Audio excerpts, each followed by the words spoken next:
Okay, guys, so as we said, week 7 of our webinars. Thanks for everyone over the last week that's been joining in, and actually thanks to everyone that's actually been getting involved, more importantly. As we said last week, we rely on feedback, and I think that's what most of us do as coaches. It's really about how you guys input to us as well, how you get on with things. So what's really interesting from last week, we had a few people calling in and talking about what the interesting one that we had the longest conversations was people actually attempting to do the thing we were talking about, which was sitting in their car, activating their core, and then driving. And as we made that point on last week's talk, we've got videos that will go live this week, which are just a really basic set of core exercises, but more ski-specific core exercises. You should see them up and online by Tuesday or Wednesday.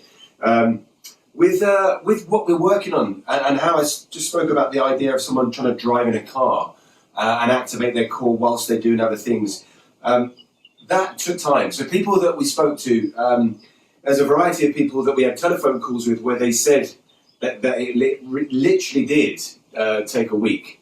Just now, where they're actually getting the idea that they can go for a drive and notice that when they get into the destination, whether it's 5 minutes, whatever, to the supermarket or to go and do exercise somewhere, they've achieved it. And it's really interesting because we're all sort of watching these webinars, as skiers, and, with anticipation about getting back on the slopes, and we all can't wait to ski again.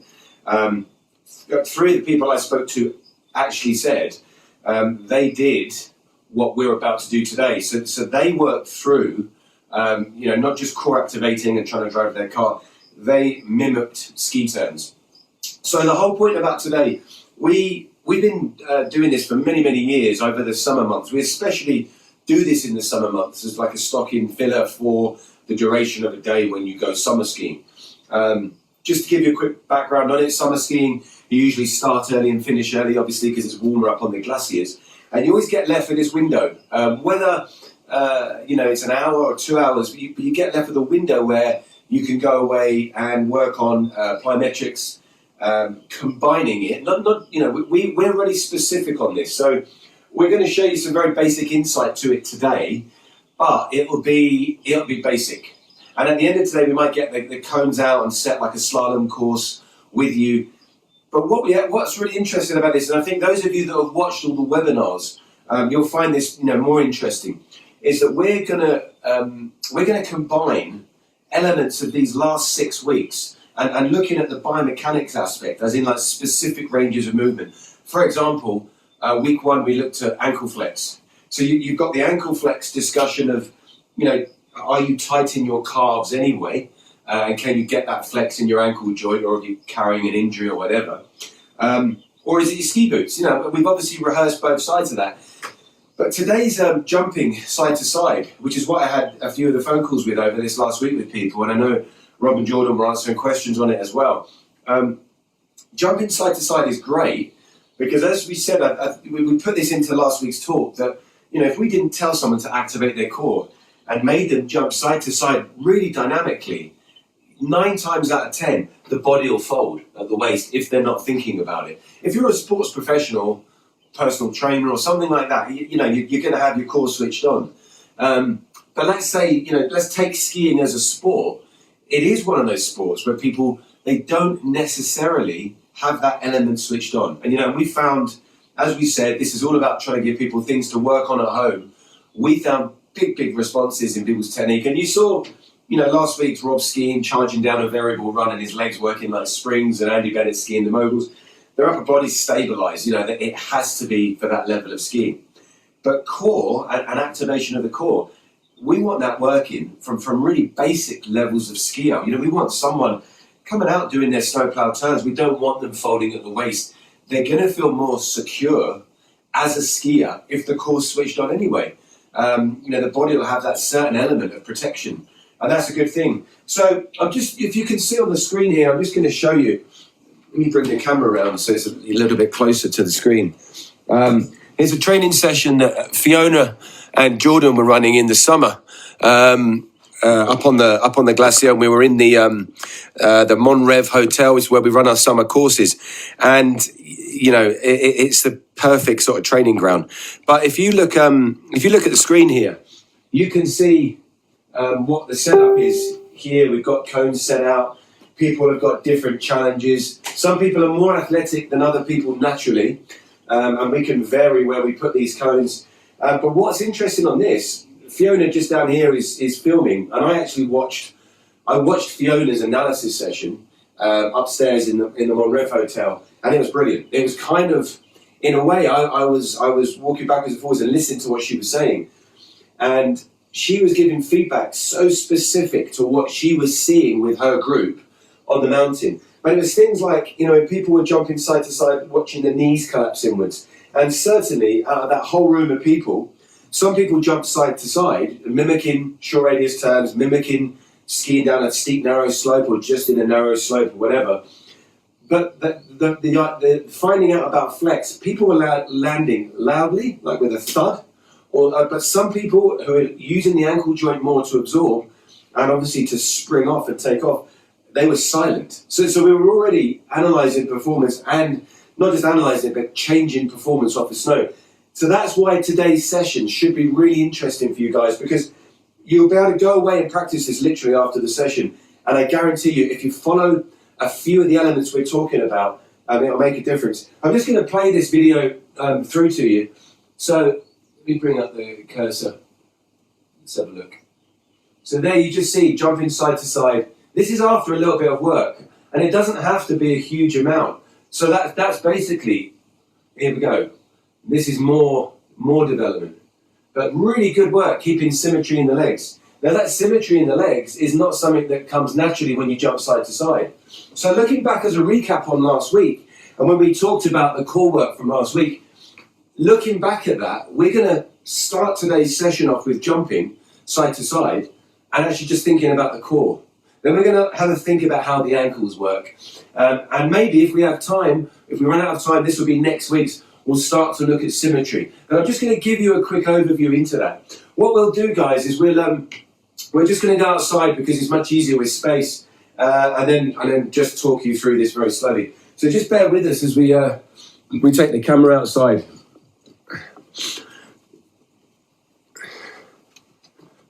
You'll see my dog Woody there. The Asbo. Thanks, Jerry in Verbier, Jerry McGrath, who found him yesterday doing his wandering trick.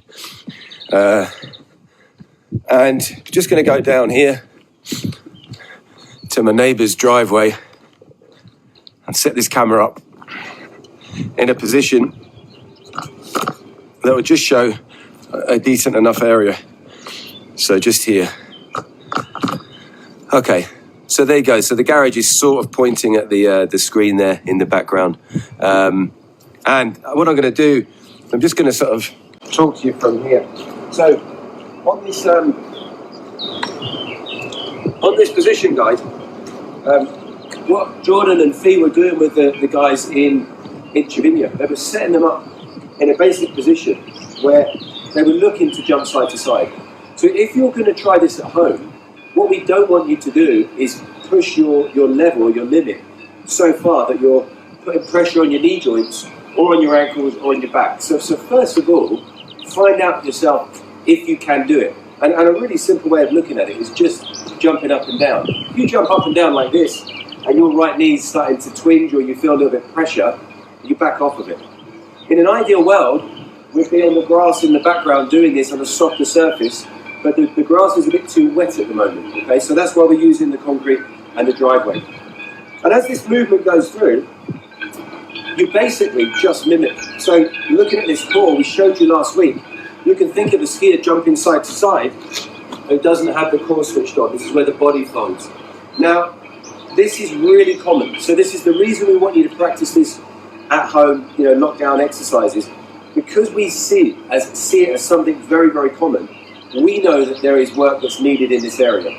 So when you guys click on your ski session when you go away, we know that a lot of the time when you're skiing in all the variable terrains, around any resort that you ski, we're pretty sure that 90% of skiers that come on an academy course, unless they're told, this isn't working, okay? So that's what it is, just basic exercises here, changing it from this where the body's collapsing to this where the core is activated, and you can immediately get a much better spring back.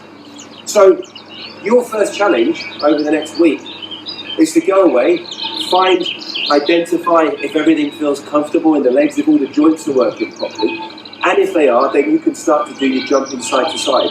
Really important, make sure that you've got grippy footwear, okay? If something's slippy, if there's gravel on the ground, you don't want to go through any element of jumping side to side where there's a risk involved. And that might sound over the top, but actually it's really not. Every time you jump to a limit and you're pushing your performance, the same as a ski edge would be sharpened and tuned to support you, your footwear and the surface that your footwear is landing on is of paramount importance to your safety that grips on each side. So taking that into account, work your way through an element, even till you build up a light sweat of jumping side to side, but keeping this activated. And that's what it is to us. This is mimicking the short radius turns. You're jumping here in your ski position. But we've seen people as they jump where one hand drops down. Straight away when one hand drops down, the upper body collapses in. Think about all the basics of your skiing. Get this working, put these hands in a position that is a ski position, and then work on your jump side to side. And it's pretty easy, and you'll get a nice bounce back. If you're fit enough, you can work on this in a basis where you literally spring back. Some people won't be able to do that just because of how their body's set up and in the joints. So for those of you that don't do regular exercise, are carrying an injury, or just it just isn't something so physical for you that you can handle, just simply jump side to side, have a breather, side to side, and work through it like that. But as a process of giving it 5 or 10 minutes, you'll find quite quickly that you'll build up a sweat. You'll get it into an exercise basis. This is brilliant if you love skiing. So if you love skiing, this exercise will actually completely mimic what your short radius turns feel like, okay? So week 1, as we went through this process, guys, on week 1 we gave quite a good description of how we got people getting into, hang on, I've got a message from one of the team. Yeah, okay, so on week 1, when we talked about ankle flex, it was really important for people to understand that it's not a given, and it's very common in skiing, but your ankle, because it's obviously locked into your ski boot, it doesn't always have that same natural flexibility that your knee does, okay? So from that perspective, try to think of the ankle joint in this exercise, and I'm going to show you, because when you work at home with this, whether it's with your partner, whether it's on your own, looking at your own video analysis, you'll find that the ankle joint itself can either land loudly or it can land with a little bit of flex, and those amongst you that do a lot of sport and have good ankle range, it'll land almost silently, so you can spring back off of it. Now obviously, we want a rebound in a turn when we ski. When we come to the end of the turn, we want to know that we can launch and get back into the new turn direction. So that's a really key point. So just jumping basic side to side, I'm going to show you what we often see when we're training people with this, as how the ankle can work. And you'll actually hear this as well. And then I'm going to show you the ankle with exaggerated or just awareness towards the flex. Okay?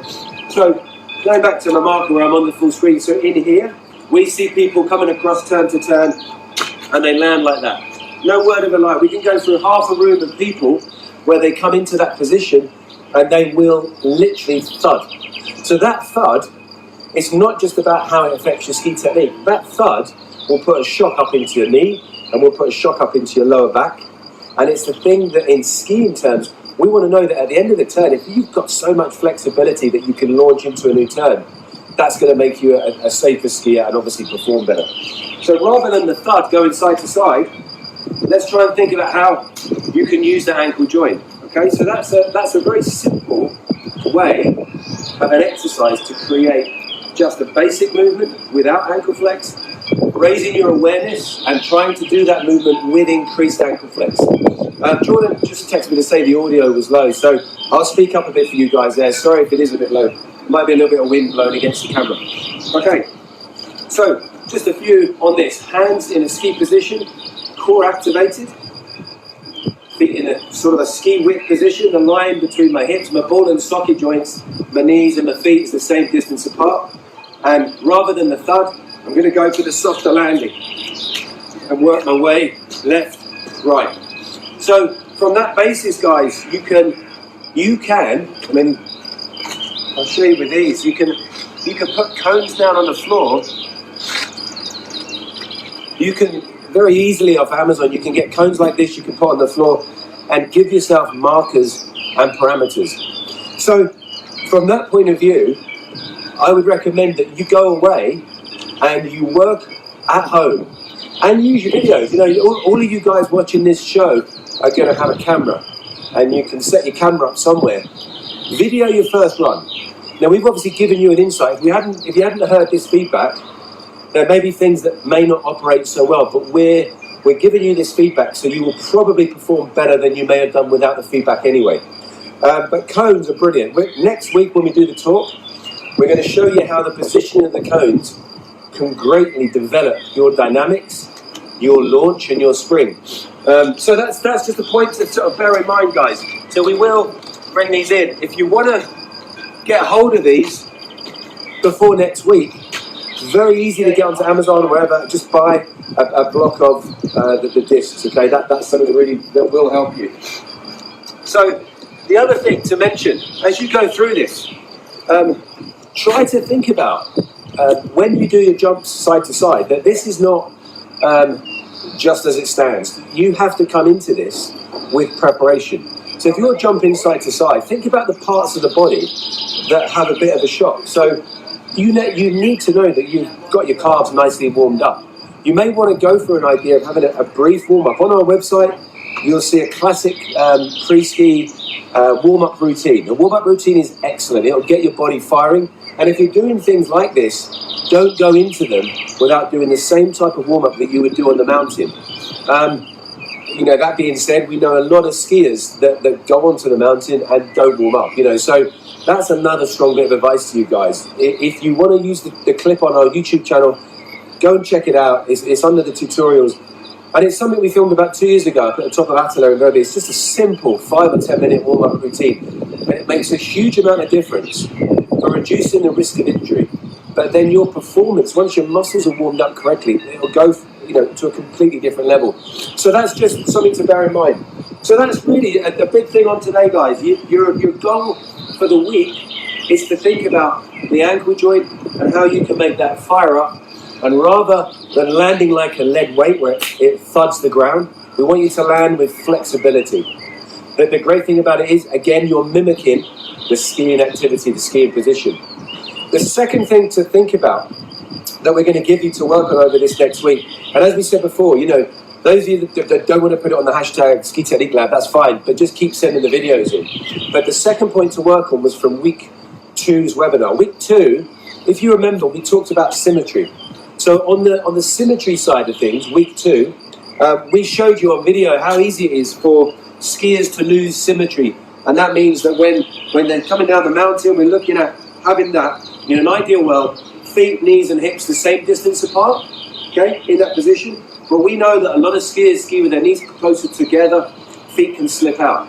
Now the two things that you'll find on this, when you go to video yourselves, the two things that you'll see really clearly in your lockdown work at home exercises is, one, as we just spoke about, the ankle not flexing as it should do, but number 2 is symmetry.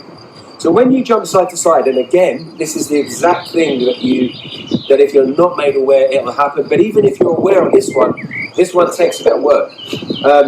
You know, and you can end up doing a session on here if you've got the endurance for it, like an hour or even 2 hours, depending on your physicality. But in terms of symmetry, 2 things that can happen. First thing, when you jump side to side, what we often see is people take off and their feet widen when they land, okay? So this is an idea that people go side to side, they've got no control of how their feet are. Interestingly enough, when people like that ski, symmetry changes, width of stance changes. When people go from the end of one turn to start a new turn when they want that clean transfer into a new turn, quite often the feet can widen. Whenever the feet widens, it also sometimes causes a delay up with the hips. Not all the time, but sometimes, and we've seen that happen with people. we need to know that a lot of people can go into their new turn direction symmetrically. You don't have to be perfectly symmetrical. This isn't like all or nothing. But if you can aim towards getting a bit more symmetrical, it's fantastic. And obviously, it can also really help you when your skis are submerged in powder. Okay, so that's just one thing. Feet widening, breaking apart. Second thing, guys, when people jump side to side, we can often see the knees coming in towards each other. Now, if you guys video this at home, look at yourselves, look at your partner you're doing with, or your friends you're working with on it, or your family, I should say.